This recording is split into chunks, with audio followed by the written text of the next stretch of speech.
Tuqqanlar shunchalik ko'p rahmat. To'xtamay zopi yo'llagan bo'lsaqmiz, zerikmay turib qo'llab, yo'llab berganlar uchun bir 2-3 kunda mashina to'shamdikin desak oz qelyapti. Endi to'liq to'shmadi, lekin bizning mo'lcharimizdan aslangan holatda tuz bo'ldi.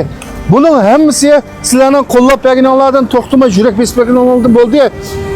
Gapni naq yirik kelsak, Shizang deya tayyorgandan keyin endi u yerda bo'lgan nurg'un yurakni izdigan mazmunlarni dimidoq qayta deyishning hojati yo'q.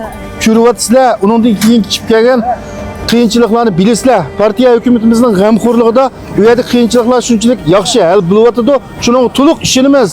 Ammo yanalam shu Shizangdagi qarindoshlarimizning oldida bu kuchaning o'xshab ketgan cho'ng nonlari, yerlik, har xil quruq yel yemishlari kam qolsa bo'lmaydi deb turib, zo'pinni to'xtamay chiqarsak, qo'llab turib mana hatto ishiltidigan mashkana eldan tortib, kiydigan kiyim-kechaklargacha, shortuz ko'pillargacha shunday yaxshi keldi tuqqanlar. Yana deydiganimiz, erta kechgacha mishadi biz bor. Davomliq akasanglar bo'ladi. To'xtagan aman bir qatim to'xtadi, endi akammanlarda turib zo'pin chiqiramiz.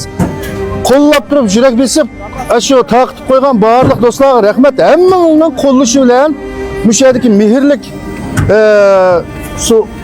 mushadagi mehrlik kuchaning nonlarini, güzel kucha shahardagi va qo'shni loyihalardagi do'stlarning mehrlik ko'ngillarini shu Shizangdagi afat bo'lgan rayondagi qarindoshlarimizning qo'liga tezroq yetkazib olishga tirishimiz. Hammanglarga rahmat, yurak berishni tutqanmanglar.